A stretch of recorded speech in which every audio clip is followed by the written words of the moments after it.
Everybody, Rosematter here, and welcome to my sort of new series, or at least getting back into a series that I have not visited in a while, which is, of course, Higurashi. So I finished Umineko pretty recently after playing that for like 2 years, and now I'm back to Higurashi, which is kind of the one that started it all, and even just hearing the cicadas right now, it's like, it feels so nostalgic. I love Higurashi so much. So I'm very excited to get back into the series. And we're going to be playing Ray, which is a set of new episodes that released somewhat recently. They're kind of like extra bonus chapters. So super excited to get into this. I hope you guys are excited for my return to Higurashi. Let's go ahead and let's jump into it.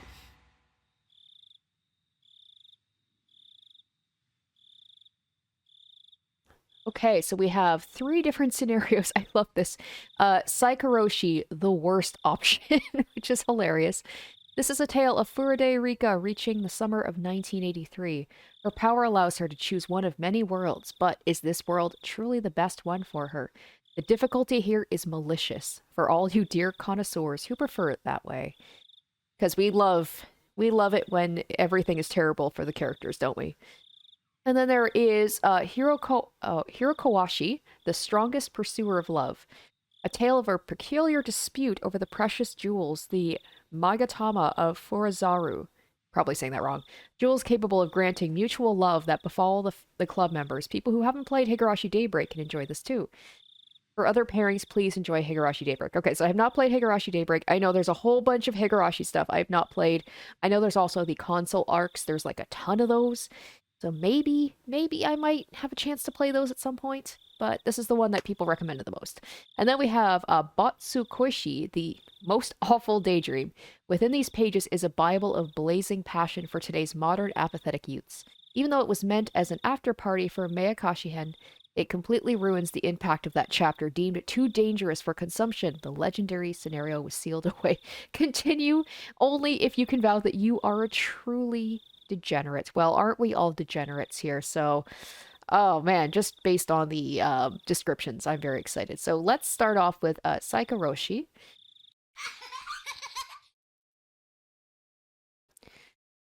Now, I'm not sure how long this whole thing will take, but it's not as long as like the regular chapters from as far as I know.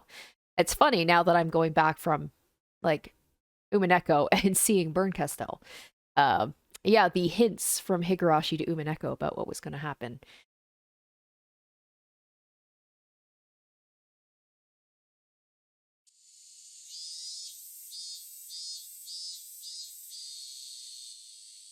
The cicada's chorus had been growing increasingly lively.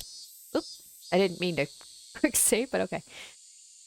The strange weather during that never-ending June had been hot enough to make us feel like summer had come early, but even so, it was still only June.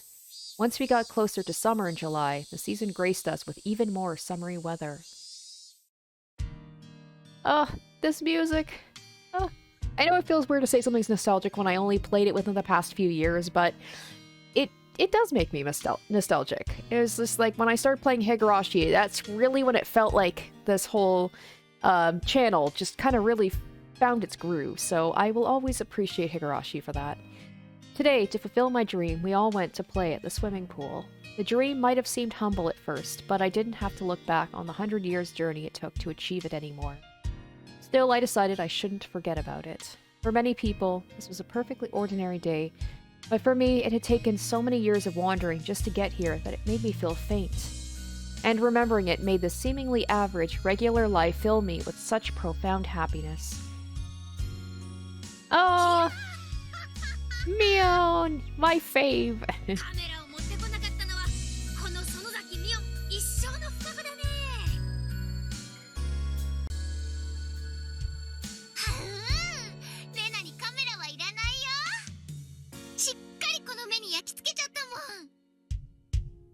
And Rena.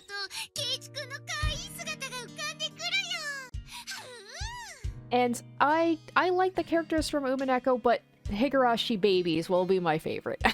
I don't know. I just like Higurashi more overall. I just feel more connected with the characters. I think also because there's not so many of them, so I feel like I can just, I don't know. I just feel like I can connect with them more because there is just a small group as opposed to like 15 people that you have to follow.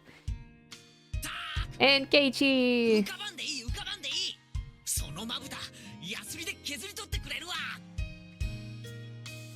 And Sadako!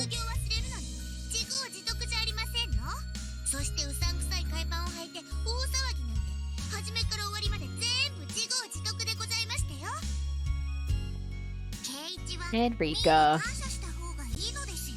It's just funny to see them after playing Umineko and like having, you know, Bird Castell and Lambda Delta and just be like, no, these are the good versions.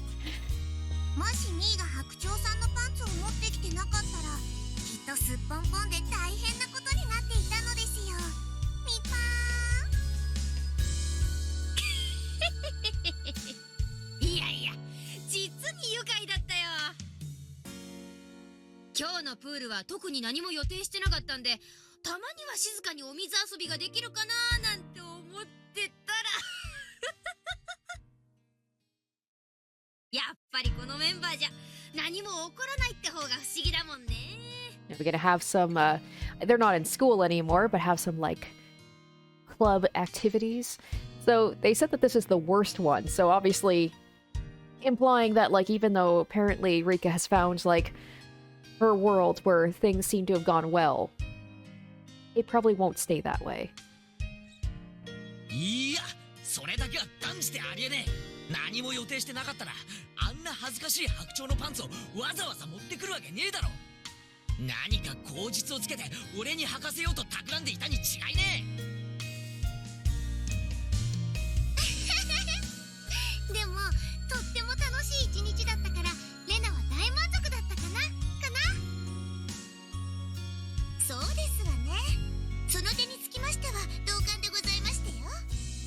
Sadako smiled at me, looking for my agreement. So I sent her back just as brilliant a smile, expressing just how much fun all the romping about today had been.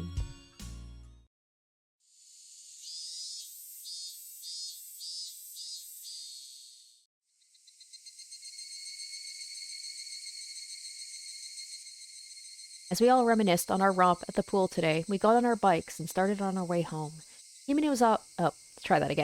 Hinamizawa didn't have any pool, so we'd gone to a public pool in Okonomiya. There was an elevation difference between the two communities, and while going downhill had been very pleasant, we had a long trip upward on our way back. For Hinamizawa, children at the zenith of their energy, it wasn't much of a chore, but we naturally fell silent as we quietly pedaled up the hill. Seeing everyone so silent made me want to screw things up somehow. Messing with Sadako at times like these were so much fun for me that you could call it the very purpose of my existence. I pedaled harder, caught up to Sadako's bicycle as she pedaled in silence, and gave her a nudge on the shoulder.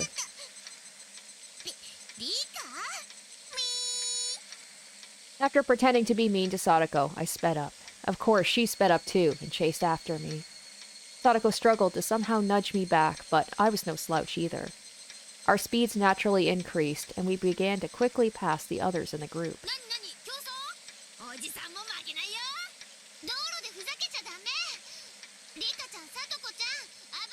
Watch, Rika avoids dying in, like, her world and then gets hit by Truck-kun. This was a public road, and cars sometimes came and went, but we'd lived here a long time, so we knew not many cars came around this hour. Oh no, is that actually gonna happen? Uh-oh. Uh-oh. I was joking. Oh no! Oh no, I was joking! Is Rika gonna die right now? So when Sadako said that, I thought she was just trying to distract me. It's not a Truck-kun, but still. A car horn. When I heard it, I realized Sadako's warning wasn't a trick. This escalated quickly. Damn. Normally with these chapters, it's like at least, 5 or 6 hours before stuff really starts to get, off the walls. But it was so sudden I was overtaken with surprise. When I looked in front of me, the car was right there. I panicked and violently swung my handlebars.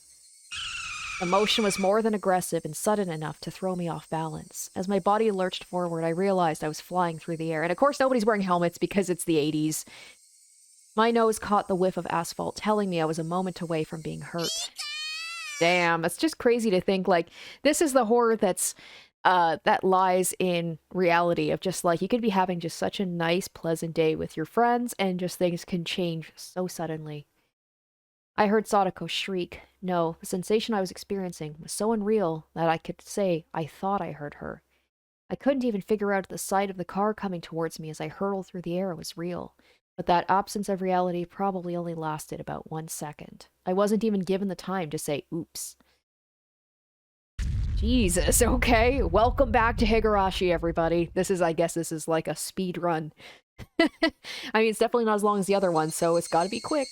I heard the cries of Higurashi in the distance. In those cries dwelt such cool tenderness that I wanted to listen forever. Eventually the silence was broken. The sound of many footsteps approached, pulling my mind back to reality. Suddenly the cries of Higurashi were gone. The cries filling the room were that of cicadas. I thought I'd been hearing the Higurashi this whole time. Was that a dream? I was in a bed. I didn't recognize the ceiling. Where was I? The room was small with an office desk and shelves full of medicine. Oh, is it gonna be, oh my gosh, Irie? The doctor, right? I remember the characters, I do. I recognized the smell of medicine. And Takano, maybe too, and the voices of children mixing with the cicadas' cries.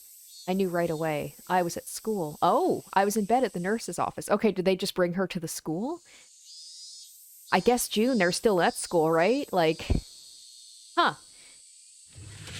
Hey, it's, her name starts with a C. What are your name? Like, I'm trying to remember. Chie. I read it. I was trying to figure it out before I could read it. The door opened and Chie appeared. Behind her was Sadako and, huh? Okay, so that was like, what, a flashback? A what? No, that doesn't make any sense, because I was like, they were not at school. Why would she wake up at school, not the hospital? Huh. So that was like maybe a premonition of things to come? A insight into another fragment? My mind went blank. It was the face of someone who couldn't have been there. What's going on? よかった。本当に心配しましたよ。もうすぐ診療所の先生が来てくれますからね。まだ横になっていてください。よかった。Satoshi! Whoa! Okay, that's the thing about, like, someone who... Oh, at first I thought Sadako. I was like, why couldn't she be here? Satoshi! 本当に心配したよ。 My mind was still blank. Dazed, I kept staring at his face as he spoke words of concern. This person could not possibly be at school in 1983. サトシ。大丈夫？まだ調子良くないみたいだね。先生が来てくれるまで横になっていなさい。それより、北条聡子さん、どこに隠れました？ Chie raised her voice and turned back towards the hallway before Sadako poked her face out, looking as though she was sulking. 私、そんなに強く投げてないもん。フルデさんが大げさなだけだもん。そんな謝り方はありません。ちゃんとフルデさんに謝りなさい。 They're saying this is the worst one, but I'm like, you'd think that this would be the better timeline, because that means that Satoshi is still around. And, I mean, Satoshi was there at the end, but he was, like, in a coma or something. This is strange. Also, because of Umineko, I keep thinking of 1986. I'm like, wait, 1983? I sensed something a little strange about Sadako's tone and mood. In any case, judging by the situation, Sadako had done something to me, and as a result, I've been carried to the nurse's office. That's how it looked to me. But didn't I pass out after falling off my bike on the way home from Okonomiya with everyone? Maybe this is like a world where Keiichi doesn't exist or something. I have to look this up now. Was it 1983? The whole thing about, like, she always dies in, like, June of, whatever year, but I thought it was, like, at least 1984. It's been a while. It's been at least 2 years since I played Higurashi, so I'm a little fuzzy on the details. Chie called Sadako in a firm voice. Chie called Sadako, Sadako-san, before Satoshi went missing. The only time there were two people named Hojo, when Sadako and Satoshi were both here together. In other words, before June 1982. Then, was this the past? Was I repeating everything again? I felt a chill start to crawl through me. This is Rika in everything. The anime, the extra chapters. It's just Rika can just never find happiness, or she has to repeat things. I'd gone through all that hardship to get past. Okay, so it is June of 1983. To get past June of 1983, and now the world had rewound to the past again. Dead end of June 1983 that I challenged for over 100 years and finally broke through. Would I have to defeat it again? I certainly learned many things and defeated my fate with certain willpower, but I was also saved by a lot of luck. So if this is 1982, then Keiichi would not be here. There was no proof I could challenge June 1983 again and defeat it like I did last time, which meant I was probably hit by that car in the bike accident and killed. And just before dying, I had rejected death and rewound the world. The way that unrealistic memory cut off was definitely similar to when I'd rewound the world previously. Then would I have to undertake a terribly long journey again? That can't be. The idea was infinitely terrifying. And the worst thing is you can't talk to people about it, they're just going to think you're insane. As it dawned upon me, I felt as though my vision was growing distant. Still hadn't fully understood just how terrifying this was just yet. ほら、サトコ、謝らないとダメだよ。フルテさん、後ろからボールをぶつけてごめんなさいでした。だって、ぼんやり突っ立ってて邪魔だったんだもん。Sadako's apology was strange. It wasn't even an apology, really. It literally sounded like an excuse. And the way she said, Furudo-san, be like they're not friends yet? He looked at Chie and Satoshi, wondering if that was enough. It didn't seem like Sadako had any intention of apologizing for throwing the ball at me. Because Sadako wasn't looking at me. Not really. It was like I didn't belong in her world. She never treated me this coldly before. And before anything else, she's talking strangely. It didn't seem like the situation had befallen me was a rewind so far in the past that Satoshi was still around. Something else had happened. Something bizarre I didn't understand. How I felt as I listened to the odd way Sadako was talking. He sounded far more normal than the Sadako I knew. Sadako made a face like reading out a standard written apology was enough, then ran off into the hallway. I checked the clock. It was right in the middle of an afternoon break. She was probably rushing back to the schoolyard because she didn't want to miss any more playtime. She turned her back on me and ran away. I suddenly felt very cold and sad. If the Sadako I knew had hurt me enough to put me in the nurse's office, she would have stayed with me the entire time. Oh man, compared to the anime, I feel like this is not anywhere near as bad as what Sadako could do to you, Rika. Count yourself lucky.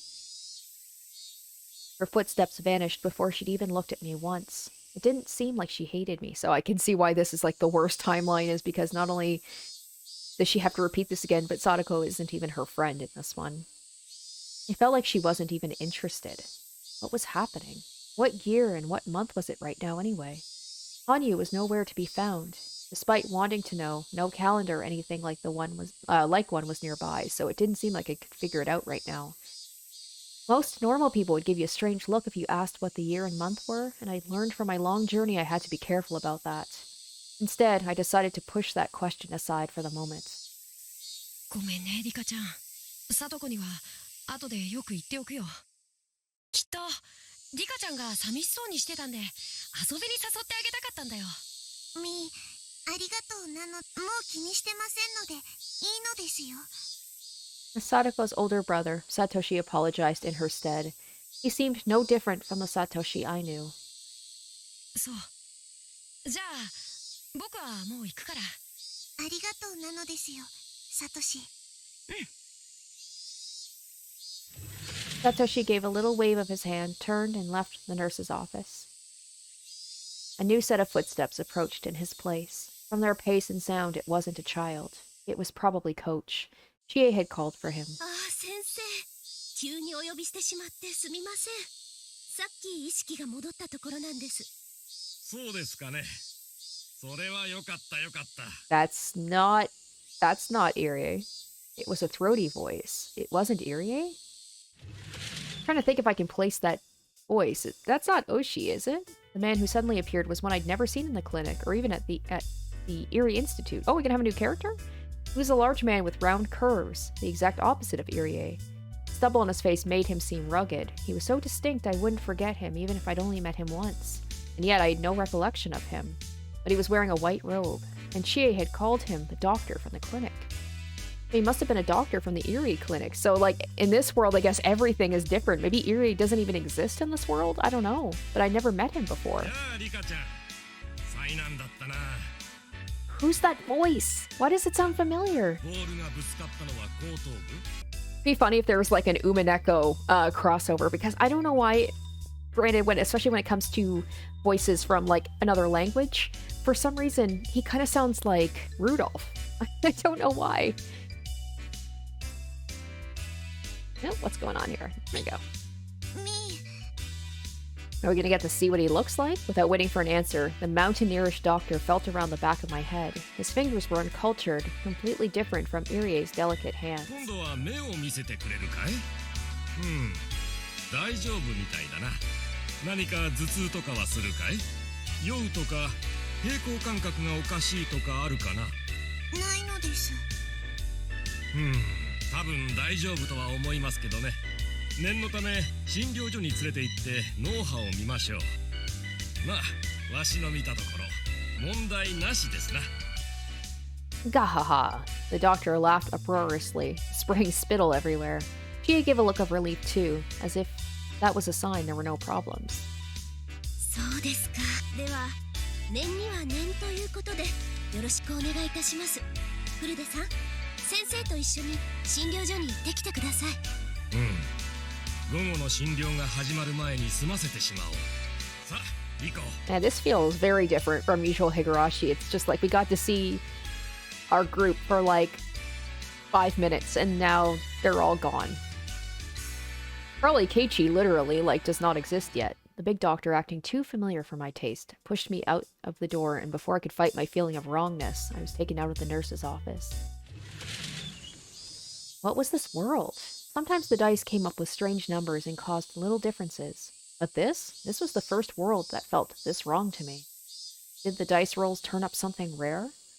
After repeating this world for over 100 years, I thought I'd figured out pretty much every event, and yet this one felt strange for me. I like it because it's kind of like the reader who's been so used to how other ones go that like they also feel like this is wrong. This one feels off. There was something immeasurable about how strange it was, and I couldn't help but feel intensely anxious. I put my shoes on at the entrance before being taken to a parked car in front of the school gate. All the while, I stared at the big man's back as he walked, racking my brains trying to remember him, but I couldn't come up with anything. No matter how much I thought back, I couldn't recall any man like this in the Mountain Dogs, much less the Erie Institute. Satoshi was here. That meant it had to be before June 1982. Hanyu would always be there as soon as I woke up. That's another thing, is no Hanyu. And she'd tell me what was going on in that world. But in this world, I haven't seen Hanyu even once. Radiant sunlight, the annoying cicada cries, the lively voices of my classmates. I knew them all so well. But something was different. It almost made me sick. Hanyu, where am I? What kind of world is this?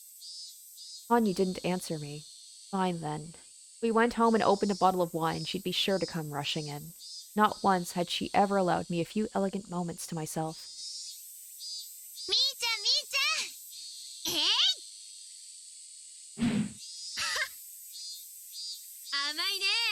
ドッジボールの鉄則は弱いやつ狙い。私を狙うのは戦略ミスだよ。それ、次にとろいやつはお前さ。いっちゃってってて。 I saw several classmates playing a game of dodgeball. Mion and Rena were there in the crowd. Rena? Any world where Rena was present was later than April 1982. Oh, that's right, yeah, because she's a transfer student, so everything's all fucked up. It's like a glitched world where it's like all the pieces don't quite fit together. And Satoshi disappeared from the village in June 1982. The only time, that Rena and Satoshi could be here at the same time was the short span from April to June of 1982. Okay, so it can happen. It didn't seem like I'd gone as far in the past as I'd feared, but I still had to repeat the June of 1983. That hadn't changed. Did I have to complete those long, difficult days of nothing but strife yet again? Teaming up with my friends, trusting each other, grappling with our suspicions of each other, believing in miracles, and fighting alongside everyone. and all the coincidences in the world to help save us. If we missed any of those elements of the process, this world would end in horrific tragedy. I'd gotten past this dead end before. This was the second time, so I understood a little of how to fight against Takano's group. But I probably wouldn't have to spend another whole 100 years. Even still, it would definitely take several of those years, if not dozens. So this time she does remember Takano and the mountain dogs and all that stuff, because there were some times where she'd come back where she wouldn't remember those things, I believe. But I never wanted to spend another day in that June of 1983 ever again. The despair I felt at reaching the goal once, then getting kicked back to the start. Well, Rika, if only you'd paid attention. And maybe worn a helmet, this wouldn't have happened. Sigh. I got into the man's car, and as it bumped over the rough roads, I sorted out the situation I was in. That day, in July 1983. I went to have a good time at the pool with everyone, and on the way home, there was an accident, and I died. Right before dying, I used the power I never thought I'd have to use again to turn back time once more. This world was probably in June of 1982. It was considerably hot, so the Watanagashi festival couldn't be far off. That meant the countdown to Satoshi's disappearance had already begun. Earlier in the nurse's office, he had given me kind and considerate words, but an unyielding darkness would have been starting to take control of his heart. Fear of his inescapable terminal illness's footsteps. I thought back to how the Hojo siblings had looked in the nurse's office, and to Sadako and Satoshi's everyday sibling relationship. It would cease to be an everyday thing in just another few days or weeks. Sadako's somewhat cold treatment of me had hurt, but when I remembered that, I felt pity for her. Sadako, for now at least, treasured that time. The relationship with Satoshi is limited. That cruel fact hadn't been overruled a single time in any of these 100 years of worlds. In other words, it was inevitable. I could only sympathize with the fate awaiting Sadako now. Eventually, the Erie Clinic came into view. Every time I saw it, I was struck by its magnificence. It was almost too much for Hinamizawa. But this time, the clinic building felt a little dull, as though affected by the sadness coloring my heart. The car came to a stop in the employee parking lot near the back entrance. 歩けるかい？具合は大丈夫かな？全然平気なのです。検査なんて大げさなのですよ。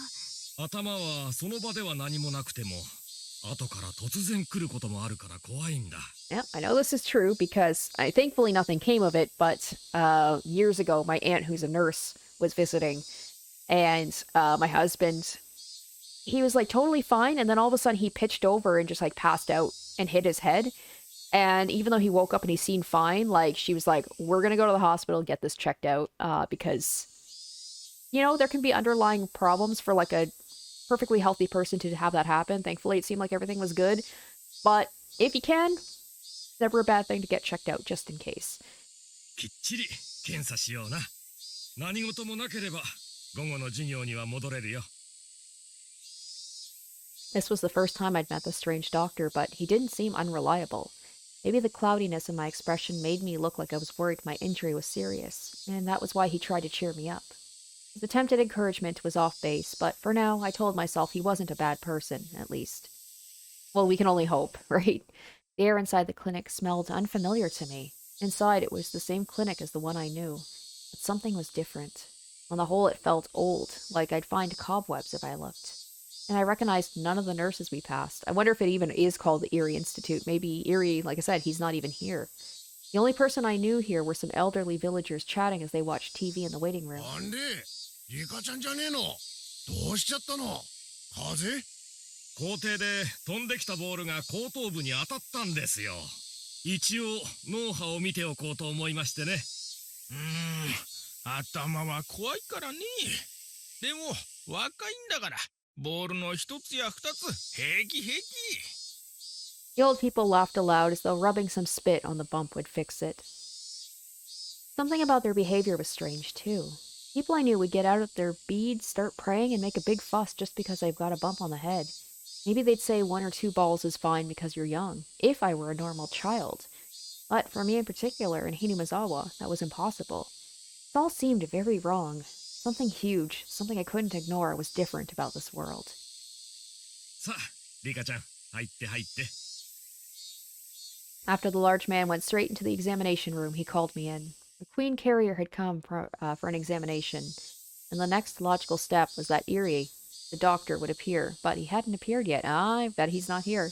So all of these things are kind of coming back to me. Like, I forgot about all of this stuff, like the Queen Carrier thing, about Satoshi's illness, and Sadako's illness, too. Like, all of these things I'm remembering, little by little. The discomfort I've been feeling this whole time got even stronger. And then I spotted something odd. It was a notice from the hospital, hung in the waiting room. Please be sure to bring your insurance card on your first checkup of the month. Takano Clinic! Takano! What? What? Okay, I didn't see that coming. I figured Irie probably wasn't around, but that, huh? Takano Clinic. I looked around at the other notices hung about the waiting room. All of them had Takano Clinic written at the end. Not a single one said Irie Clinic. Where am I? Rika-chan, どうぞ。時間ないから早く入って。Takano behind this again? She's gonna win in another way? I heard the man's deep voice from the examination room again. I ignored him and burst out the front entrance. Why? Because I wanted to know the name of this clinic. Takano Clinic. It looked exactly like the Irie Clinic I knew, but there it was. The answer to why everything felt so out of place. ここどこよ。 I could feel the strength drain from my body. Looks like she's already, she's moved up from like, she's doing this speed run too. Like, she's already taken control enough to have the whole clinic be hers. My legs gave out and I sat. For a while, I stared dumbly up at the name that was inexplicably different. I'm not sure how long I stayed like that. Eventually, the big doctor from before and a nurse came running out. They asked if I suddenly felt sick, and I didn't answer. And if I didn't answer, they would annoyingly get even more concerned. So somewhat offhandedly, I lied that I felt a little dizzy for a moment. But they must have thought the vertigo pointed to a symptom of something. They picked me up and brought me into the examination room, hooked me up to an EEG terminal and told me to rest. All I could think is like, damn, I'm a little jealous that she's able to get such good care so quickly. For free, I assume. I was like, lucky girl. I guess maybe the 80s were just different. 本当に何でもないのです。めんどくさそうだったので逃げちゃおうと思ったら転んでしまっただけなのですよ。何でもないかは医者が決める。わしがいいと言うまでそこに横になっていなさい。いいかね。I felt like the more I tried to say, the more complicated things would get, so for now I decided to play along so I could get out of there. 先生、入江というお医者はいますか？何？誰だって？入江です。入江？それはリカちゃんの主治医かい？どこの病院だい？ We're getting nowhere. Is Irie not in this world? Compared to everything the other adults like Akasaka and Kasai did during the long battle of June 19th, Irie's presence might have seemed to matter little, but it was extremely important that he was around. Without his determination to sever the chain of sadness created by Hinamizawa syndrome, there was essentially no way for Hinamizawa to break free of its 1,000-year curse. And Irie wasn't here. Plus, Irie was my only ally who knew I was the Queen Carrier. That ally was gone. Strange way Sadako was talking. The absence of my only ally from Tokyo, Irie. No doubt some unpleasant die had landed on a 1. And despite my ally Irie not being here, was Takano still behind everything? When you get one bad roll, you get a bunch more. Oh, she passed away? Holy cow! This just gets more and more strange. It'd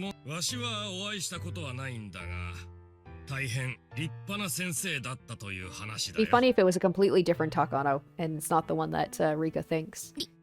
立派な先生ですか。 Would the occult-obsessed Takano ever be praised as a splendid doctor? And she passed away a while ago. She'd be quite young. That seems strange. When I looked around the examination room, I found a picture of some old people hanging in a frame. On it was written, Founder and First Director, Hifumi Takano. Hifumi Takano. Wasn't that the man Takano looked up to, who she called her grandfather? He was the first to discover the Hinamizawa syndrome. Oh, so in this world, he got accepted, and oh, I forgot about that too, about Hifumi. Right, so in this world, it's like people took him seriously, and he was praised instead of shunned. Nobody accepted his theories about it, and he passed away in despair. Takano had understood his chagrin, and eventually made a big decision. Then began to build a future so stable, you could call it fate. That Takano? 鳥の鷹の鷹の So さん maybe Takano, did she ever even meet up with Hifumi in this world? And if she did meet up with Hifumi and he took care of her, maybe because he didn't die with everybody mocking him, that kind of like all the stuff that she ended up doing didn't come to pass because she had no need to like get revenge for Hifumi. 高い低いの鷹野先生じゃなくて Maybe she's not even in this world either. 看護師さんにもいないし Or at least not as Takano. わしが来る前に辞めた古い看護師さんかね違うと思います。若い女なのです。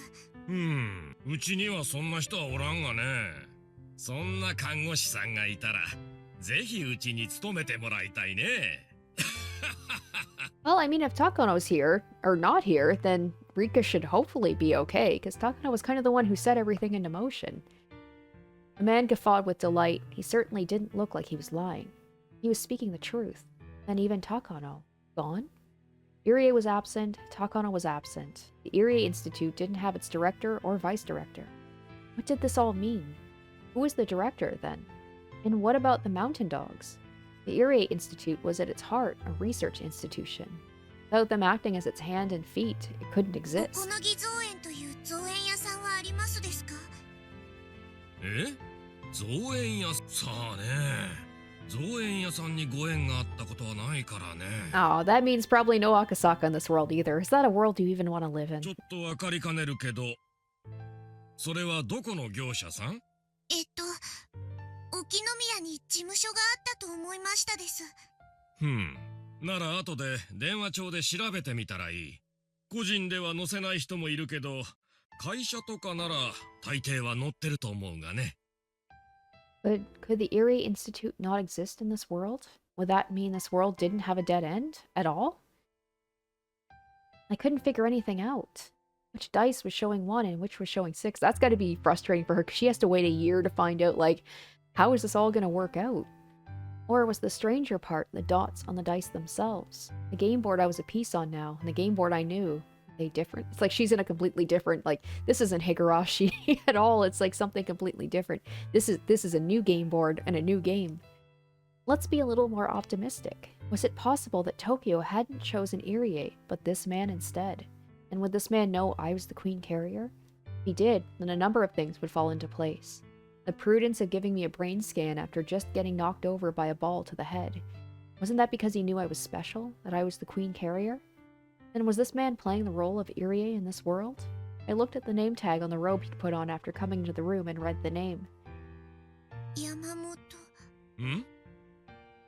It was a natural response. It seemed the name Yamamoto wasn't a problem.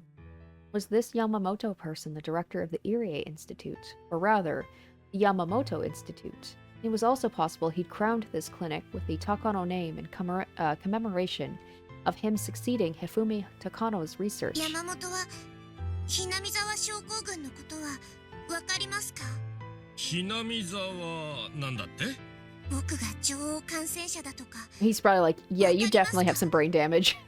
女王さんリカちゃんじゃまだお姫様ってところだな将来は女王様になりたいのかいそりゃでっかい夢だねはい OK もう外していいよ I learned from just that short exchange that Yamamoto had nothing to do with the Hinamizawa syndrome. There were a few people unconnected to Tokyo and the Irie Institute too, but they were only a small handful of nurses and office workers. And besides, the Queen Carrier was currently in the clinic. Anyone connected to the Hinamizawa syndrome would have come rushing to me. Yamamoto had rushed to me, but he didn't know I was the Queen Carrier. What did that mean? I listened hard to try and catch the sound of Irie's indiscreet laughter, but all I heard was the TV in the waiting room and the motor of the goldfish aquarium. That maid-obsessed man with his ulterior motives during checkups was nowhere to be seen in the examination room.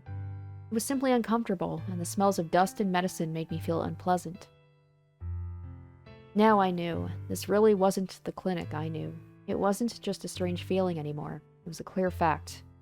Yamamoto left for a moment, then came back and told me there was nothing wrong with my readings. 具合が悪いところがないなら学校にもう戻ってもいいよ。もうすぐ午後の診療が始まっちゃうから送ってあげられないけど大丈夫。一人で学校まで行けるかい？みーじゃはいかいいえかわかんないよ。どっちだい？はい、大丈夫です。一人で学校に戻れますです。そうか。じゃあもう行きなさい。千恵先生には学校にこれから戻ると電話しておくよ。I guess that's also maybe of a different time. A small, also small town is just. I don't remember how far the institute is from the school, but it's like, yeah, let's let this. What is she, like 9? Let's this young girl just like, oh, she can walk back on her own. She'll be fine.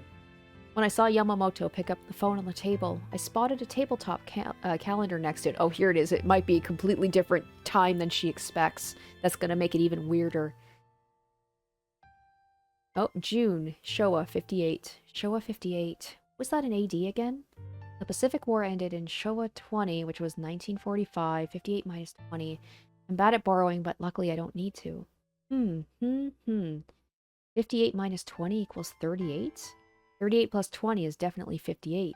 Then if you add 38 to 1945, 45 plus 38 is 83. Oh! So this is off. This is off. Very off. It's 1983? June? Wasn't that the same period of time I had just been living in? But, huh? That's impossible. In 1983, Satoshi's here. And Irie isn't here, Takano isn't here, Sadako's acting strangely, and even Hanyu is gone. Where am I? Hanyu, I know you're wasting time somewhere. Get over here with your owl-owls and tell me what kind of world this is. I don't know, maybe this bad year, it'll just be a normal year. Maybe nothing will happen at all.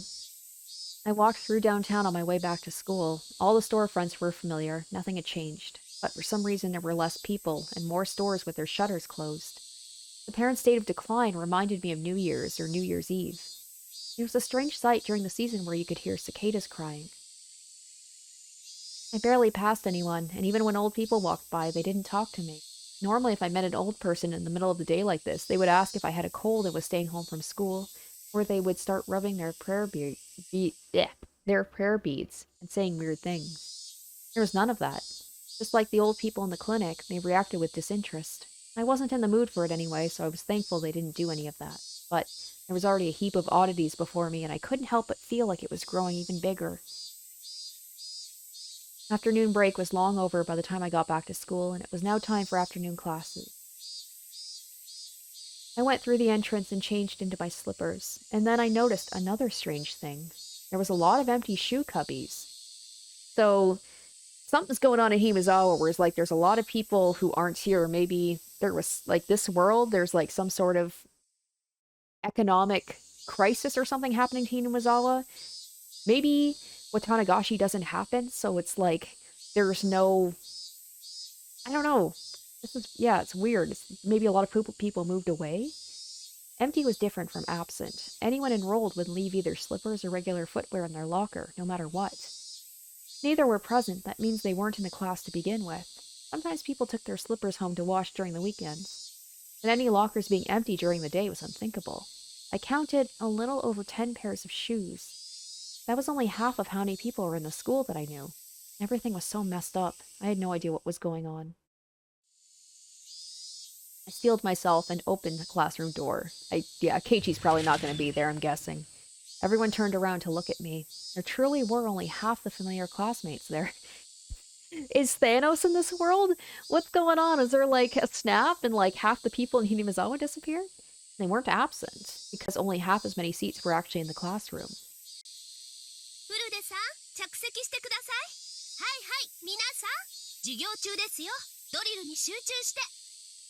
Chie clapped her hands and everyone looked back down at their desks and workbooks, ignoring me altogether.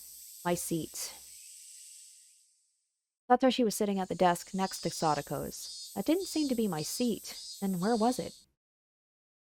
Soon I found an open seat, looking small and quiet in the back near the window. I could tell from the pattern of the floor cushion with my disaster hood in it. That seemed to be Rika Furude's seat in this world. It was in the corner, as though the classroom had forgotten about it. There were no seats next to it. Nobody would see it when looking at the blackboard, in a place where I wouldn't block anyone's view, whether or not I wasn't here. The seat was almost symbolic of how I'd been feeling since I awoke. I sat down and took out my workbook, then pretending to study, I looked around the classroom.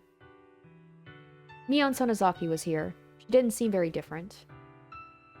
Rena Ryugu was here too. The way she was helping the child in the next seat with his work was very like her. Sadako and Satoshi were studying together as friendly siblings. Satoshi, being the older brother, was teaching her things, but Sadako looked disgruntled and his words went in one ear and out the other. To me, it was almost like she didn't hate studying, she just didn't like their roles being reversed, and she looked after him at home, and it made me smile a little. I still felt a tiny pain in my chest from Sadako's cold treatment of me in the nurse's office. But as far as I could tell by looking at her individually, she seemed totally normal. But I still couldn't shake the feeling something was wrong.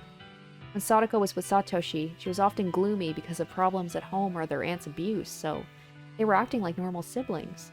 And though I knew it was rude to Sadako, that felt wrong. Maybe in this world, like, things are better for some people, but like with Rika, you can't accept that. And there's probably gonna be no Keiichi. And if Sadako had a normal life, that was fine. The bigger shock, though, was the absence of the most important person in our group of friends. I looked around the room several times for him, right? Because, like, Keiichi's the one who kind of, like, really pulled everybody together. But he wasn't here. Keiichi Maibara wasn't here. I made multiple excuses, like I wasn't seeing right, or he happened to be absent today. But even the list of students on cleaning duty hanging on the wall didn't have Keiichi's name on it. Everyone in the class would have had their names on there, but Keiichi's wasn't. Keiichi Maibara did not exist in this classroom, even though it was June of 1983 in this world. It's like Satoshi and Keiichi can't exist in the same timeline. I see. Well, I know that that Satoshi technically does exist, but, like, they can't be in the same classroom, I guess. On rare occasions, there'd be a world where Keiichi hadn't moved here. It wasn't the first time, but it was a sad thing. Keiichi was an important key to crushing the fate of June 1983. He wasn't on the game board, and this game was predetermined to be a loss. At least, I hate to say it, but at least she doesn't have to wait as long as she thought to see how it's going to turn out. But was this even a game at all? No Irie? No Takano? No signs of the Institute from Tokyo researching Hinamizawa syndrome. If none of them were here, didn't that mean there was nobody to fight? If I didn't need to fight, then, in a sense, Keiichi's absence wasn't an issue.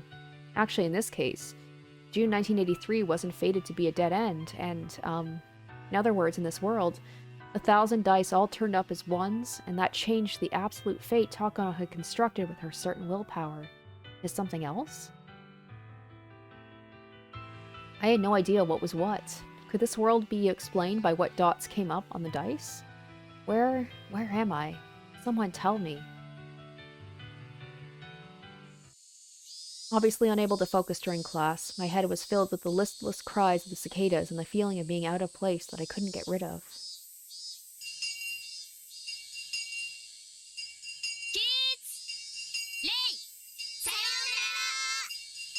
Thankfully, Mion was still class president. For some reason, that was a relief. Oh, was there a club in this world?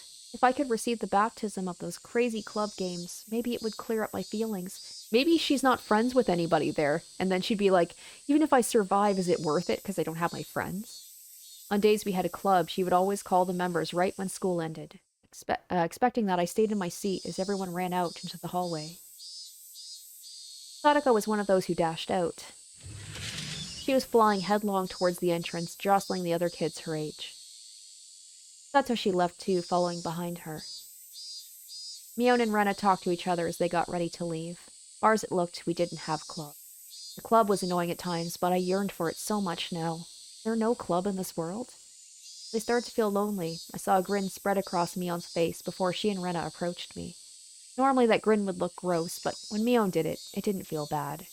Our eyes met. Thank goodness. Even this world had the after-school club it was supposed to.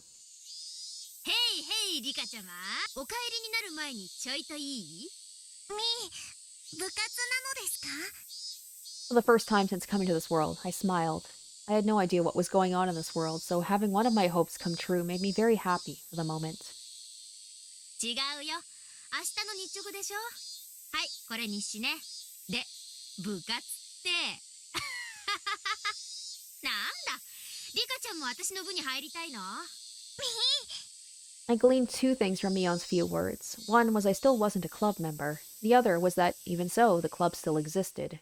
For me, right now, that was an incredibly happy thought. It's probably going to be a completely different club. ならばフルでリカ。君に我が部への入部を許可しよう。みーちゃんおかしい。Rena laughed like it was a funny joke, but why? ただ、リカちゃんとは同じ部になれても、部活動は一緒にはできないんだよね。どうしてなのですか？だって、リカちゃんちと私たちんち方向違うじゃない？み、Oh. When Mion said her club, she probably meant the club of not having a club? The going home club. She must have been saying we went home in different directions, which is why I couldn't do club activities. Going home together with her. In other words, the club doesn't exist in this world either. みーちゃん、その部活動、たまにはリカちゃんと一緒でもいいんじゃないかな。逆方向じゃん。No, club. Lisa, is this a world that you want to live in? No Keiichi, no Akasaka, no club activities. This truly is the worst timeline. After I realized I'd have to go home all alone, Rena said she would leave school with me. That kind consideration was just like the Rena I knew so well. So it seems like they're not really quite friends in this world, they're just classmates. We didn't have club, but Mion and Rena were still Mion and Rena. 私は悪いけどパスするわ。チャキチャキ直帰して、おじさんとこバイト行かないとなんないんで。そっか。じゃあ、帰宅部の放課後活動は、私とリカちゃんの2人でしよっか。ありがとです。レナ。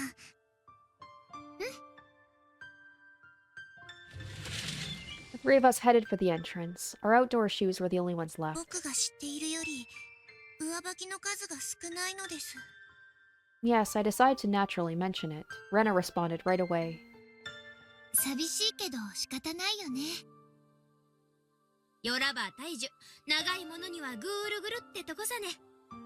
そんじゃ悪いけど、私はこのまま失礼させてもらうわ。じゃ、レイナ、リカちゃんのエスコートお願いね。Oh, they called her Reina, too. Not Rena? That wasn't a mistype, was it? レイ。 Yeah. I'm proud of myself that I caught that. All these little things are coming back. I feel like Rika, where I'm like, I'm kind of waking up from this too. 何？なんでもないです。 Is it going to change on her thing there? Now it's going to be Reina? Rena was the kind Rena I knew, but her name wasn't Rena. Reina. That was Rena's real name, but in the worlds I knew, she'd thrown it aside. So maybe this truly is like the good world for everybody. Reina obviously didn't... It's weird to call her Reina. That feels so strange. Reina didn't have the reason to change her name. Sadako has Satoshi. Which meant she hadn't given up being Reina? Or her path leading to today was different from the one in the worlds I knew. I knew Rena hated herself because she considered herself responsible for her mother's divorce. And as she'd messed up both her life and herself, so maybe her parents never got divorced. That'd be pretty wild if, like, this is a thing where Rika ends up... Like, maybe she has to make a decision to be like... Do you give up on this world and go back to one where, like, things are the way that she remembered, where she's friends with everybody, Keiichi's around, so she has what she wants, rather than just, like, let this world continue, even if she doesn't feel comfortable or, like, feels like she belongs in it. She would have decided to part ways with that old self, start over, and rename herself Rena. But that didn't happen. That wasn't the only thing I learned from this conversation either. Regarding the number of people in the class, when I mentioned there weren't many people, they acted like there was a reason. It meant the current number of students in this world hadn't been that way from the start. It had decreased to this number. Mion ran off, and Rena and I left school together. When we went across the schoolyard, I saw Sadako fooling around playing tag. さとこちゃんを見てるの？みー、 Her name was different, but she still picked up on these things quickly. さとこちゃんも悪気があってボールをぶつけたんじゃないと思うよ。許してあげて。ね、別にどうとも思っていませんですよ。Reina seemed to be trying to smooth it over. It kind of sounded like Sadako and I weren't normally friendly with one another. So I asked. 僕とさとこは友達ではないのでしょうか？そんなことないよ。ちゃんと同じクラスの友達だよ。The way she said that was enough of an answer. Now I knew why Sadako acted so coldly to me in the nurse's office. In this world, Sadako and I weren't friends. Maybe that made sense. After all, if Satoshi was alive and well, Sadako would spend all her time with him. The reason Sadako and I got to that point we could be called close was because Sadako ended up alone. I asked her to stay at my house and we started living together. Of course, we were friends before that too, just nowhere near how close we were in 1983. Maybe in the end our relationship was nothing more than me sitting in Satoshi's empty seat. When I thought about that, when I considered what would happen if Satoshi was around in June 1983, maybe this was the most natural future. With regretful eyes, I watched as Sadako frolicked about. Sadako looked like she was having a lot of fun with her other classmates. She wouldn't even notice me going home from school. I'm going to stop thinking about it so much. Before the true world I need to reach, this world is all but a defective one. I don't need to bother trying to understand a broken world. It's interesting that she's seeing it as broken, right? It's just like she's not special in this world, and maybe there's a little bit of resentment for that too. People don't treat her like the special queen carrier. And she's not friends with everybody like she used to be. When we went through downtown with all its stores with their shutters down, Reina spoke up. I still feel so weird to call her Reina. I didn't care about this world anymore, but as a classmate going home with her, I answered unconsciously. どうしてこんなにもお店が減ってしまったのでしょう。それは当然だよ。来年までしか営業できないもんね。来るお客さんだって減る一方だし。 Okay, so there's something about next year. Oh, there was something about like maybe the construction. There was like that whole thing with... Oh, what was it? There was like the giant pit, right? That something to do with it? 早めにお店を畳んじゃう人がいてもおかしくないよ。どうして So that 来 probably 年までし means か営業 no できないのですか？ no Watanagashi either. 仕方ないよ。立ち退き Oh, だ they're し。 getting evicted. Okay. 立ち退き？残念だけど仕方ないもんね。それに村は沈んでも村が育んでくれた私たちの魂が Right, 滅び right, るわけ right. じゃない。 Okay. It's starting to come back to me too. There was a thing about there's the dam, right? Or like a... Oh, gosh. It has been a long time. I'm sorry, guys. I don't remember everything. I gave a start when I heard that. That couldn't. No. It was possible. In every single world, the story of Hinamizawa being submerged under an artificial lake was always present. That's okay, okay. But the Irie Institute, working from the shadows, made sure the dam project was cancelled. So in this world, okay, so it's not all great for everybody. There's positives and negatives. If there was no Irie Institute around to make them cancel it, that meant the dam project was proceeding as planned, and... じゃあ村はダムに注水は来年で決定らしいよ。水没にはかなり日数がかかるそうだけど私は見たくないな。 And there was the whole thing with... Oh, yeah, that's right. There was also, like, Sadako's parents, too. Because weren't they against the dam project? And then they got kind of ostracized from the rest of the village. So if the dam thing goes through, then maybe that didn't end up happening. 湖になった後ならともかく沈んでる最中を見るのは悲しい。反対運動とかはなかったのですか？最初はあったらしいね。でも国の発展のために Oh, wow. 私たちだ Okay. けがわがままを言うわけにもいかないし。 So it is quite different. So, yeah, Sadako's parents then wouldn't have been the outliers in this. And, you know, they wouldn't have been, like, ostracized. よくは知らないけど国の人も親身になって相談に乗ってくれたらしいよ。 So then, like, Mion and and Shion, they weren't part of like that group that went and threw rocks at everybody. The dam conflict I was hearing from Reina wasn't even a conflict in this world. Maybe the murders didn't happen either. Everything regarding the dam was completely different from the worlds I knew.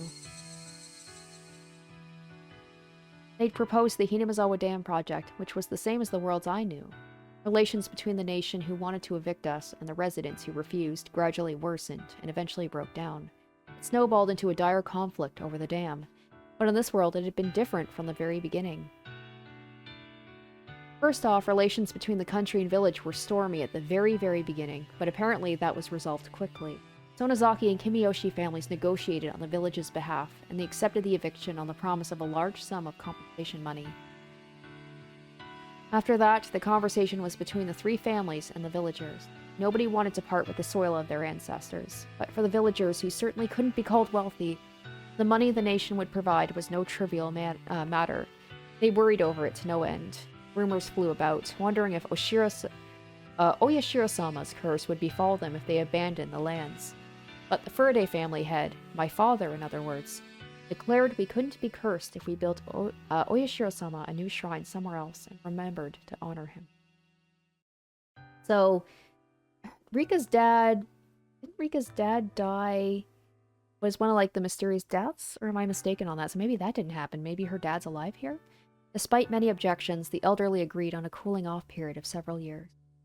And the mom too, right? Oh boy, gosh, I've forgotten so much. In addition to the compensation money, they demanded from the government the movement of the Furaday Shrine, the graveyard, and its symbolic trees, in addition to a guarantee of a new place they could call Hinamizawa. Those requests were fulfilled, they would consider agreeing to the eviction. The nation consented to this. They proposed preferential occupation rights of reclaimed public housing land in Shishibone. With regards to giving the town a new name, they considered the residents' proposal as most important, and they consented to the movement of the shrine, graveyard, and other locations as well. In conclusion, though there were several years of turmoil, the dam conflict never happened in this world. Everything was resolved through talking, and the villagers had actually agreed to the dam project. Actual construction on the dam had begun a few years ago, and apparently construction vehicles were a constant source of traffic on the village's wider roads. The eviction deadline was set at the end of April of next year, so more than a few families had begun moving out in advance. One closed shop shutters had a worn paper notice on it. On it was written, "Our deepest gratitude for your many years of patronage." I spotted a few other notices with "opposed to the dam" on them, but those had deteriorated over time. A silent indication the dam war was a thing of the past. クラスの子も全員が公営住宅に行くわけじゃないみたいだね。さとこちゃんちなんかはよそへ引っ越しちゃうみたいだよ。仲良しのみんな全員と会えるのも来年までか。Oh man, everything's changing. なに The village I was born and grew up in being submerged was very sad, but all my classmates, enjoying this day to the fullest even though they knew that, seemed so strong to me. If the dam war never took place, that would cause several other effects. For example, the relationship between the Sonozaki and Hojo families. At the beginning of the dam conflict, the Hojos declared themselves in favor of the dam, with the Sonozakis in opposition, and the former ended up a scapegoat of the village for a long time. But that trouble never occurred in this world. さとこちゃんのお家 I feel like Sadako's definitely getting out the best compared to, her fate in previous worlds. さあ普通だと思うけど別にみーちゃんちとも特別接点はないと思うけどな。さとこは家族と仲良くできてますか？あ、お父さんの話？ Even without the dam conflict, the presence of a stepfather would be a burden on Sadako's mind. And with the L5 symptoms appearing, she'd push him from the viewing platform at the park, and be given into the care of her malicious aunt and uncle. Because her stepfather's presence would be the very gateway to Sadako's later unfortunate fate. 今にして思うと最初の頃のギクシャクした関係もいい思い出かもしれないね。血がつながっていない親子だからこそ互いが父であろう娘であろうと努力することによってひょっとすると実の親子より強い絆を作れることもあるかもしれないもの。私も何度かお話をしたことあるけど家族を支えようと頑張るいい人だったよ。それ、聡子の今のお父さんの話なのですか？うん。Which meant, in this world, none of the dice threatening Sadako had come up on a 1. For Sadako, did that make this world a happy place for her? It's like she has to be like the sadness of her, but then like Sadako's getting a good deal out of this, but Rika feels like she got kind of ripped off. Even if she survives, it's just like her friends aren't quite the same as they were. Hinamizawa's gonna be submerged. She's like, is this the world I want to be in? My walk home with Reina was very significant for me understanding this world. And I found out this world's composition betrayed every last bit of my common sense. The reason Reina wasn't Rena, that was different from the very start. First, the Ryugu family didn't move to Ibaraki. They lived in Hinamizawa this entire time. Her mother was still working as a designer at a small company in the city. Her father had switched careers and now was a salesman for his wife's designs. The couple must have been on good terms for one to design things, and the other to sell them. So, like, all of her friends... Mion probably isn't that much different. I wonder what Shion's deal is. Shion probably would be doing a lot better considering Satoshi never disappeared. So I bet Shion's also doing better, which means Mion's doing better. So, like, everybody in this kind of makes it out better than they would have in the previous worlds, except for Rika. You know, other than Rika potentially dying. As always, her mother's position seemed to be stronger, but their relationship was an average one. And divorce, at the very least, seemed impossible. That meant a nice, peaceful family for Reina. That satisfied her fully, and she said she lived a happy life. The fact she knew that, without going through hardships, though, she really was still Rena. I asked about the Takano clinic, too. It was as the big doctor Yamamoto had said. The Takano of Takano Clinic was indeed the one who had been Mio Takano's adopted grandfather, Hifumi Takano. So what happened to that Takano then? Huh, I wonder. Right after the war, he built a surprisingly grand clinic in Hinamizawa, which had no doctors, and became a celebrity to the villagers. I learned there was a monument dedicated to Takano in the place of the one dedicated to Irie in the worlds I knew. After Takano's passing, there was nobody to succeed his place in the clinic, and for a long time it had been left empty. So that probably means that Miyu probably wasn't his adopted daughter, because she was, you know, studying to be a nurse, so I feel like that would have been the most likely person to succeed if she was around. Or did I say Miyu? Mio? They literally just said her name. Mio. Yeah, I had to double check that. That was when a man from Okonomiya named Yamamoto arrived and breathed new life into the clinic. Takano had discovered the Hinamizawa syndrome and searched for research sponsors but found none, and eventually Mio Takano would succeed him. But what if the older Takano had found a sponsor? Neither Mio Takano nor Irie would appear, and the Takano clinic being built right after the war would make sense. Which meant Takano in this world had been blessed with good dice roll. Like, everybody's getting out of this good. At this point, I had a vague idea about something. Weren't these dice rolls the exact opposite of the ones for the world I knew?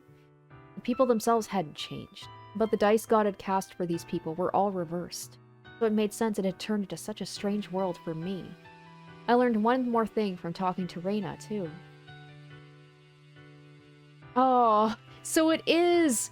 That's so sad. I've been saying this about, like, at the cost of Rika's happiness, everybody else gets out way better, but Rika's way worse. In this world, I had no friends. I was all alone. Keiichi never transferred to our school. We didn't have a club, and Sadako had no connection to me. And maybe it was only natural. At this point, I finally realized why Reina had sympathized with me going home alone and done her going home club activities with me. That would be so cruel if Reina had just said straight up, like, yeah, you have no friends. I'm doing this because I pity you. For a moment, I was confused when she said goodbye, since we weren't in front of the temple, but I quickly understood. We were in front of the Furide main house. Since Takano never appeared, there was no Irie Institute, nor any research into Hinamizawa syndrome. Okay, there we go, so my parents never died. So, in that regard, that should be good for Rika, but it'll be interesting if she decides to, like, die. Like, she just dies, like, she makes the choice to die so that she can reset this, because, like, Maybe she wants to be selfish and be like, no, I want to try again. I hate this world. At first, my parents cooperated with the researchers, but when I fell ill with a high fever one day, they stopped cooperating, had some kind of trouble, and were assassinated. My mother was the hysterical type. When she made a fuss, settling her down took a while. Oh god, that's right, I remember! Takano was the one who killed her mom, right? Because she made a fuss, the Irie Institute, which wanted to do its research in secret, naturally wanted to make sure she didn't talk. She'd held such an attitude, even knowing how shady the Institute was. So in a sense, I couldn't deny she reaped what she sowed. In any case, no matter how many times I did this over, no matter how many times I warned her, it never worked. I'd resigned myself to the fact I'd no longer have parents by 1981, but I mean, based on, like, the flashbacks, was it episode 4? It was the one where it focused on Rika when she was very young. Like, she did not have a good relationship with her mother. And I'd repeated it many times. I'd seen my parents for dozens of years in total, so I was fed up with them. Okay, confirmed. We weren't on good terms to begin with anyway. And now, June of 1983, they were here again. Yeah, Rika's like, this world sucks. I hate this. バイバイ。さよならなのですよ。ニパー。 After seeing Reina off, I looked at my real home. I saw my mother patting out a dried futon in the yard. In normal worlds, they would always die, but in this one, they were alive the whole time. I found myself unsure of how to talk to my real mother. リカなの？おかえりなさい。み、ただいまなのです。 That's 手を洗 gotta ってうがい be をしなさい。 so awkward. それから明日持ってく教科書は今のうちに準備しておくのよ。宿題は出なかった？ Yes, she was my mother, all right. Honestly speaking, I wasn't used to the Furaday main house. It was my true home, but it had only been my home before 1983. Like a prison of time while I waited in melancholy for the day Keiichi transferred here. But Keiichi wouldn't transfer here, and my parents wouldn't die. It meant in this world I would never get out of this prison. And maybe that was a weird way to think about it. Without a dead-end fate, there was no victory or defeat, no destiny or miracles. This was my actual home. It was nothing more and nothing less.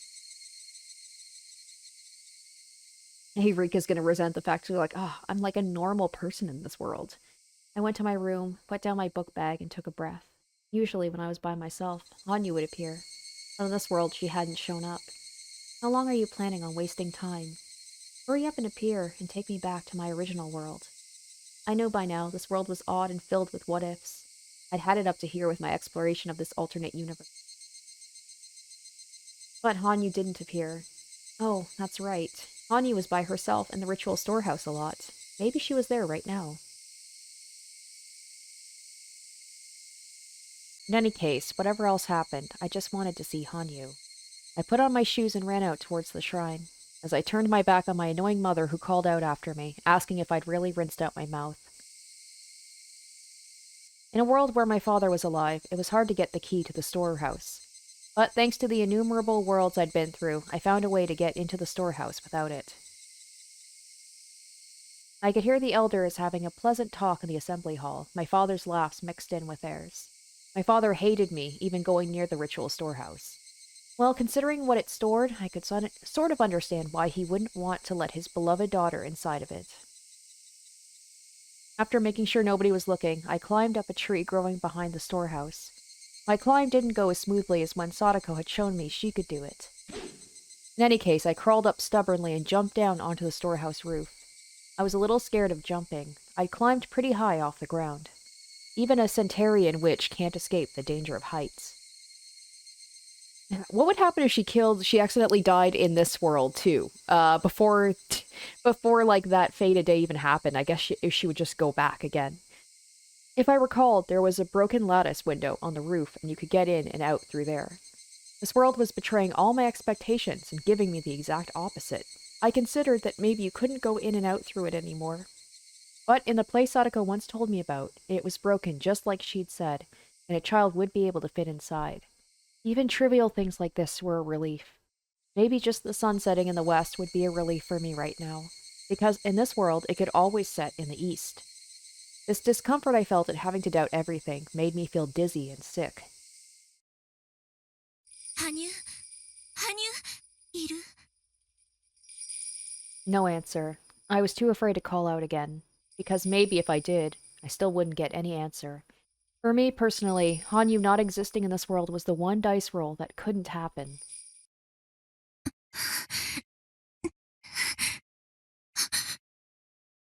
Hanyu? Then I felt something I couldn't describe. The presence of someone, but not a person. Something only I could perceive. The presence of Hanyu. My Hanyu always answered me when I called for her. She wasn't now. What did that mean? But she was here. She was. I couldn't help poking my head through the roof. I climbed down a bundle of hanging chains and entered. Hanyu! Hanyu! どこなの？返事をして！リカ、 Oh? Okay, good. ど She's こに there. いるのですか？ This time I heard her for sure. There was no doubt. 私はここよ。どこなの？あなたの姿が全然見えない。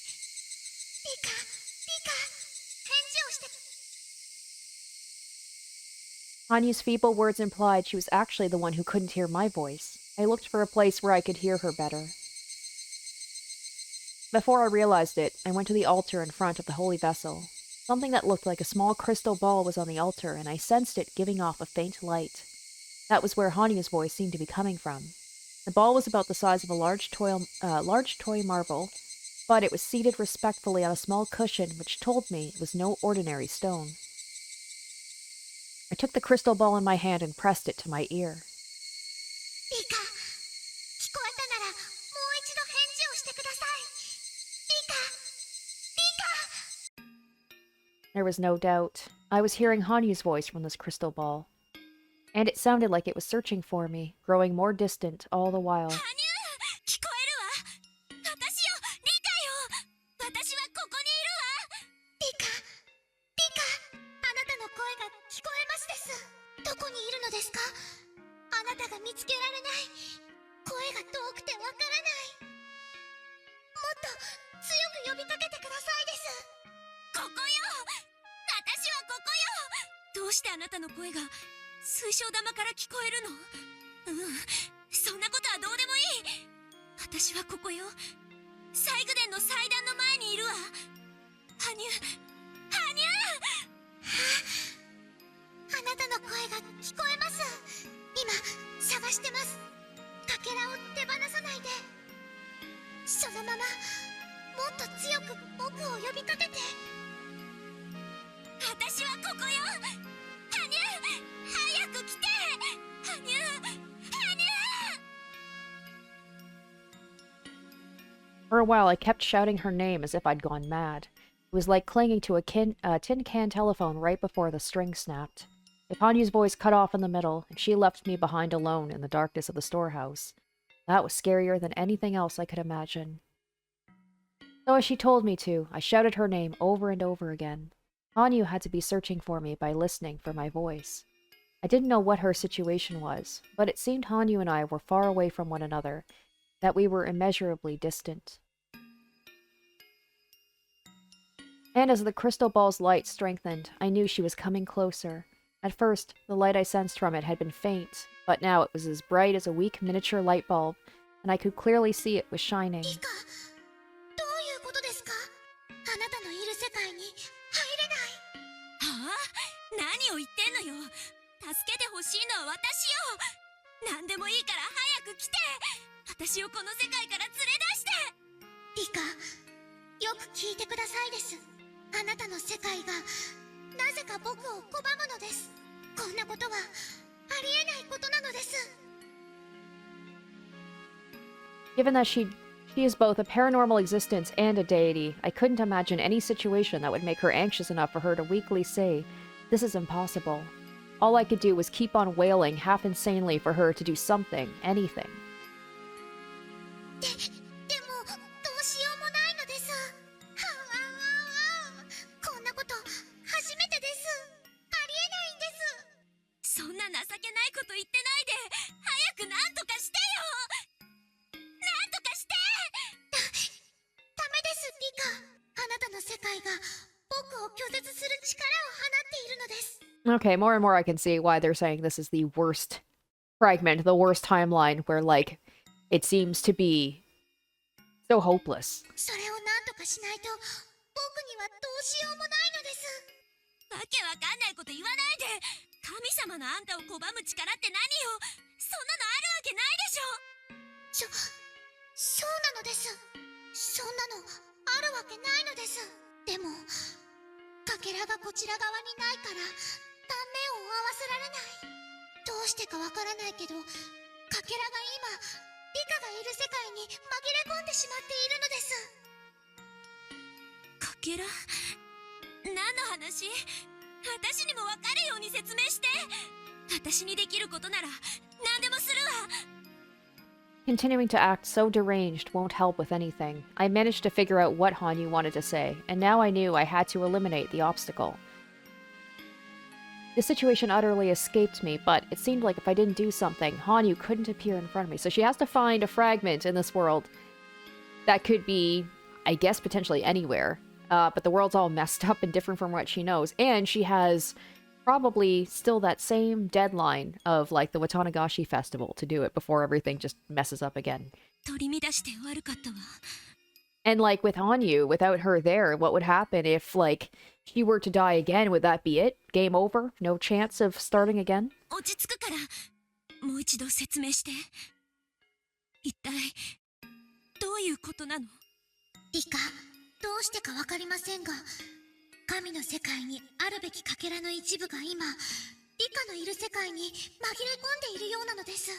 それは例えるなら、開けるべき扉の中にその鍵が閉じ込められているかのよう。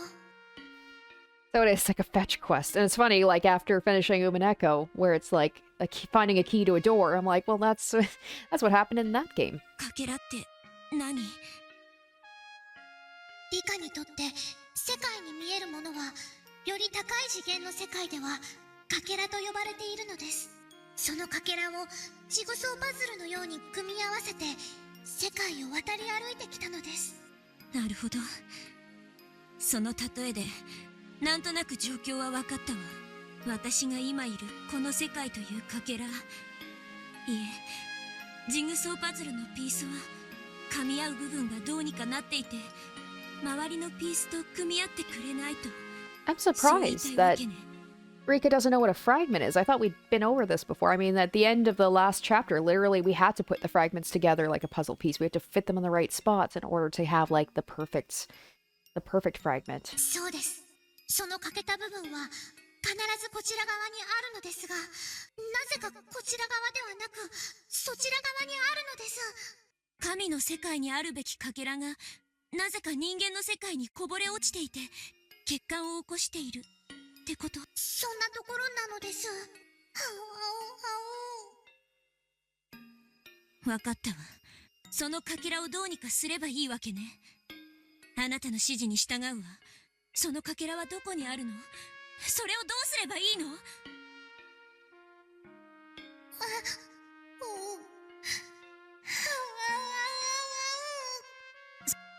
そこはあうあう言うところじゃないでしょ。どこにあるのよ、そのかけらとやらは。 Yeah, I doubt it's gonna be that simple. そしてどんな形をしているのよ。わからないのです。はあ？わからないものをどう探せってのよ。僕だってわかりません。だってここからはリカの声しか聞こえないのですから。 So I wonder, like, does the fragment literally look like a little blue shard or something? Like a little piece? Or is it representing something, like, something completely different that's gonna, like, take on a whole new shape in this world? It was like, it could literally be anything. 今の僕にはその世界に干渉することが何もできないのです。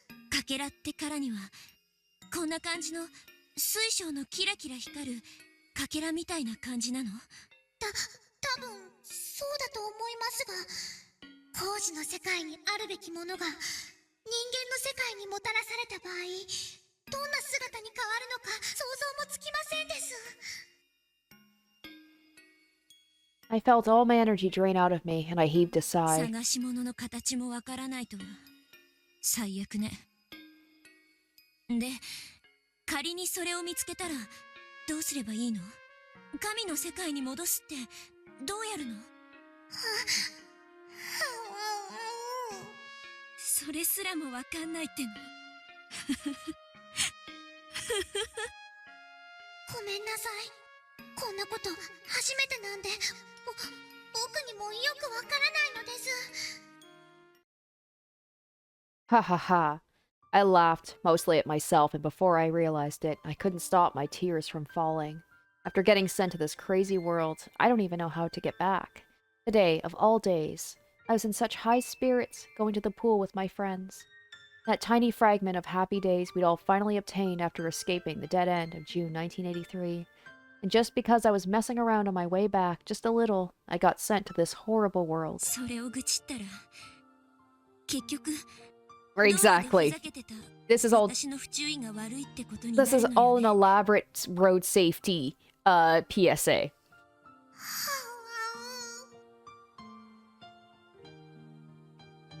I lost my balance on my bicycle, got thrown off, and then fell into the car there.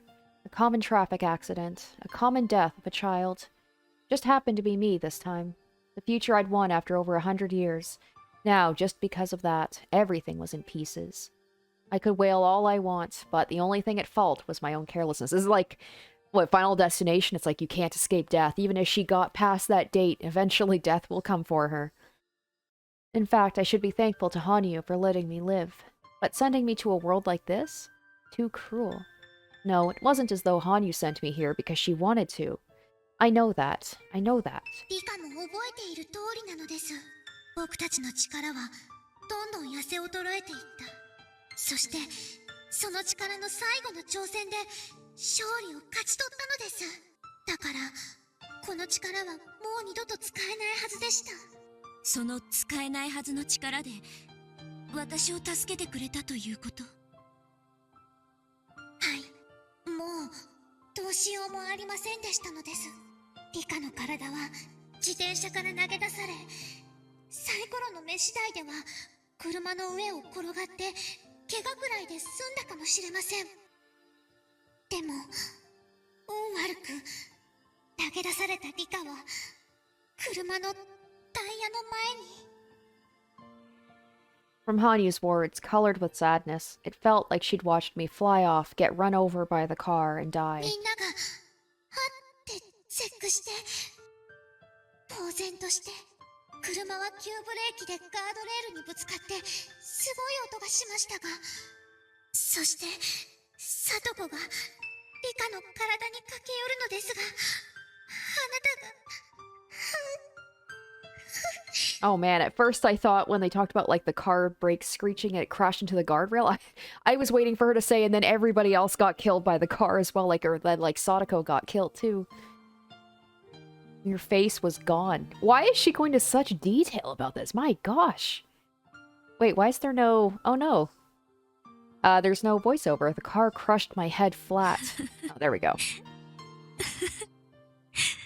知恵がいつも言ってたっけ。道路でふざけちゃいけませんって。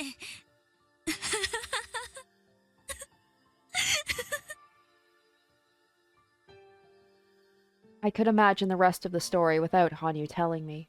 The fun day we had was wiped out in an instant by my careless fooling around. We dove together into the longest June 19th, 1983 of these past 100 years, and the peaceful future we finally reached through the sharing of countless miracles was wiped out in an instant.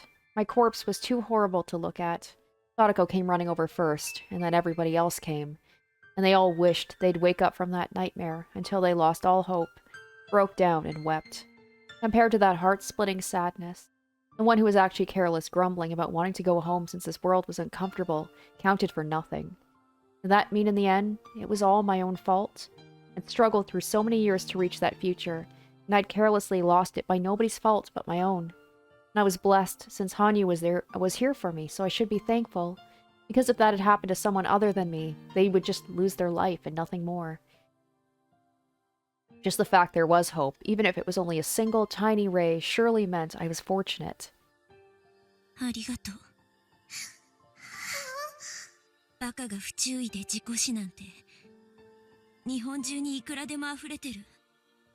私もそのうちの一人だった。だからしのごの言わずに死ねばいいものを。こうしてあなたのおかげで妙なことにはなりつつも生き残っている。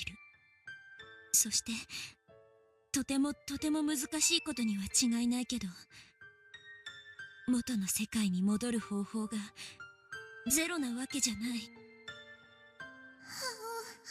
おさらいするわね。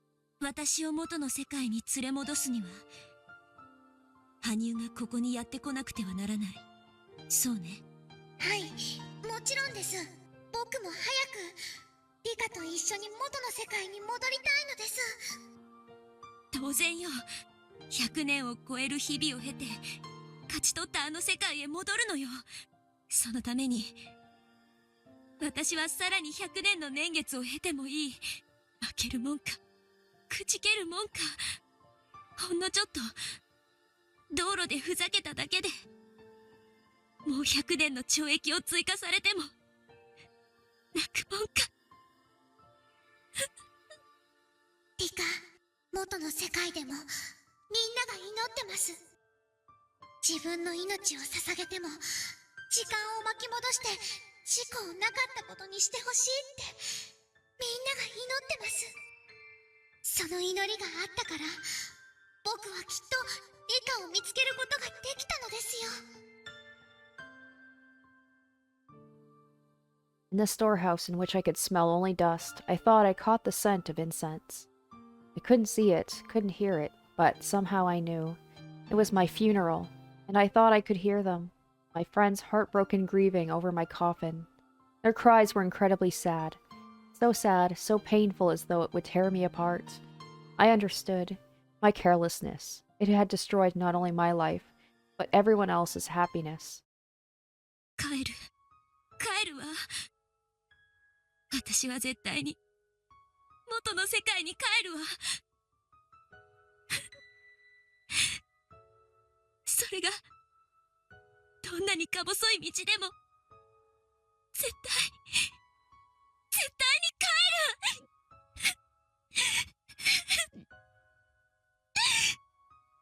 My tears filled with sadness mixed with determination mixed with saltiness dropped to the floor. リカ、その世界に閉じ込められたことだってあの昭和58年の袋小路と同じ。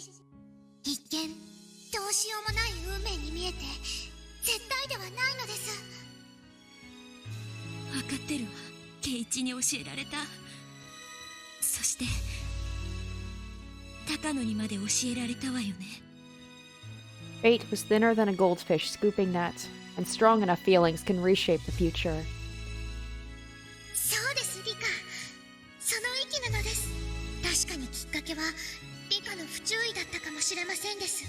でもリカにはそれを償い、なかったことにできる機会が与えられた。それはとても幸運なことなのです。分かってる。普通の人間なら来世でやり直しってところを私だけが最後のチャンスをもらえてる。その意味理解できてるわ。リカ、なんとかして僕を拒むかけらを探し出してほしいのです。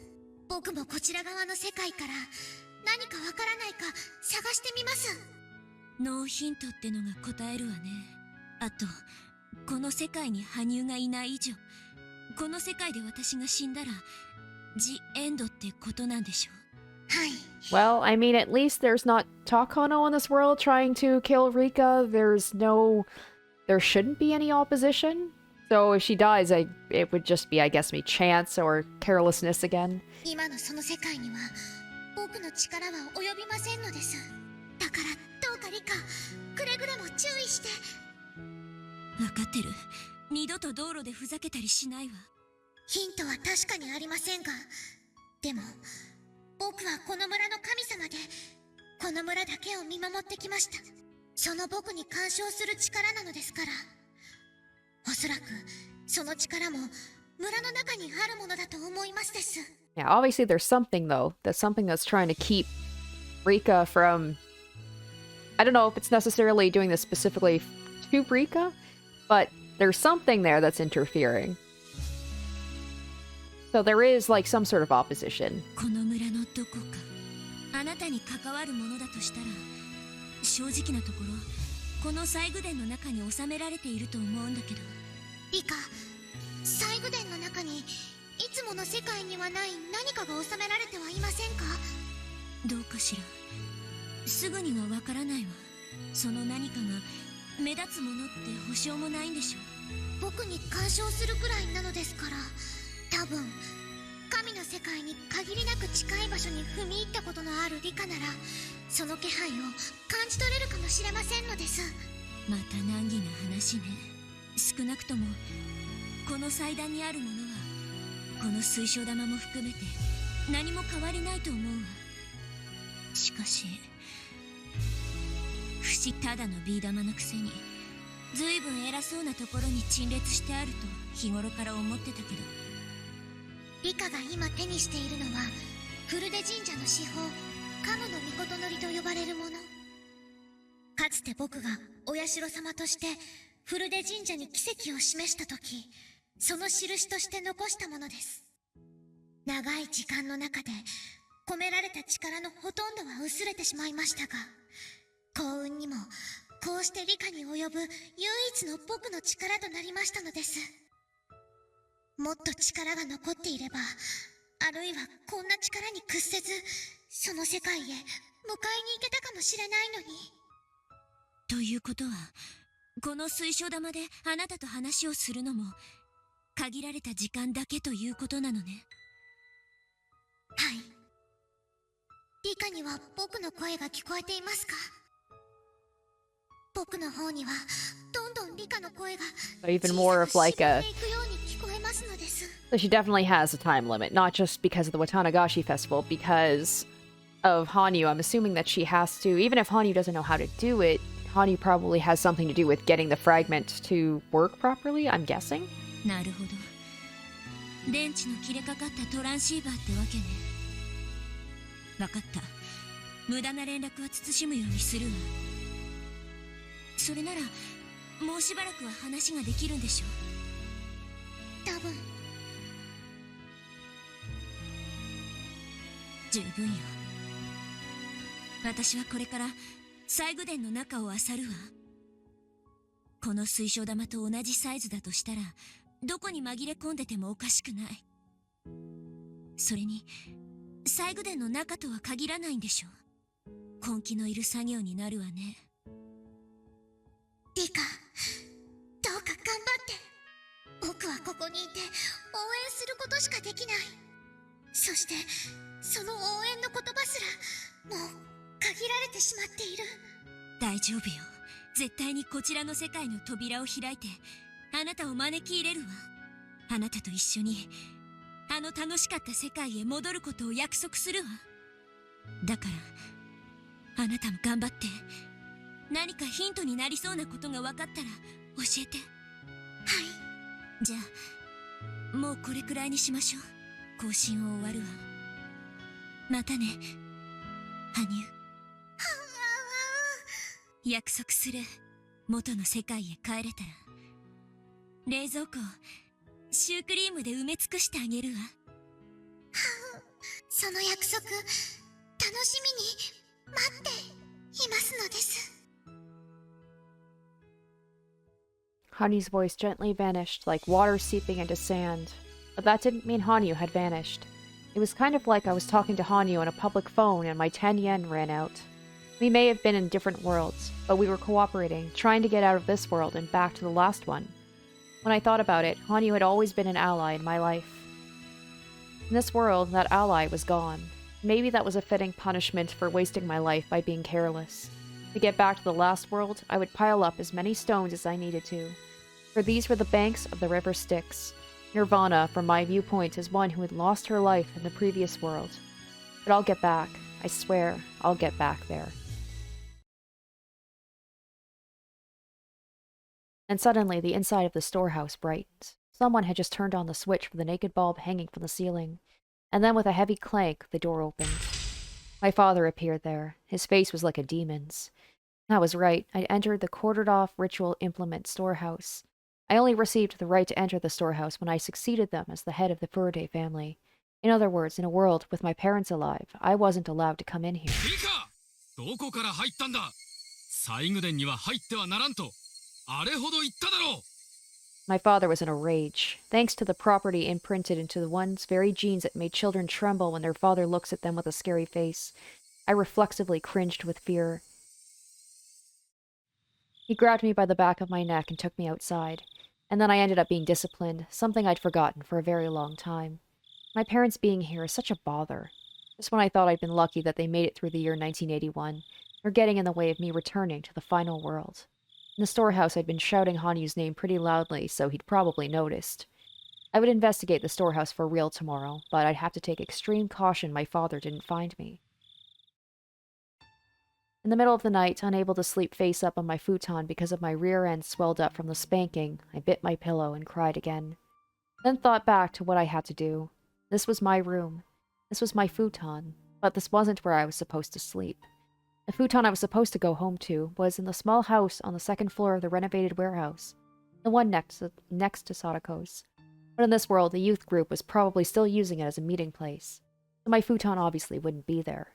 Then what futon was I supposed to use in this world? Punishment for doing something stupid and careless, bringing the future we all won to nothing. I needed to find out what was keeping Hanyu away, so I could call her here. It would take a lot of effort. For that reason, I needed to build up my energy and get sleep.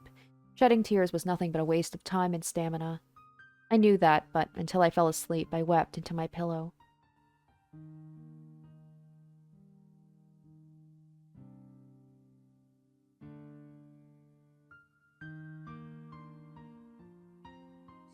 Alright guys, that's going to do it for episode 1 of Higurashi Rei. Overall, I'm really enjoying it so far. It's just kind of fun having a world so completely different from the previous ones, and it's just great to get back into the world of Higurashi again. I missed it. I missed the characters. It's just a bummer that, like Rika, I just feel like everything is off, and we don't have the group together for more than like a couple of minutes, and like everything just is not like it was. So it's really interesting, and it's fun kind of like having the references to the previous stories and the previous worlds, and like because it's been a while since I played, like I'm remembering things. So yeah, overall, I am really liking this so far, and I'm excited to see like where this fragment is going to go because it's just so different. Rika doesn't have Hanyu, she doesn't have her friends, so it feels even more hopeless than usual. So we're going to pick back up next week for part 2. I hope you guys enjoyed my foray back into Higurashi. I'm enjoying it as well. And yeah, stay tuned next week for part 2. Thank you so much for watching, and I'll catch you in the next one. Until then, bye. Special thanks to my top tier patrons: Revealing Storm, Asborn Kennedy, Harry Gazif, Icognito, Jared Fan, and Zoran Ether.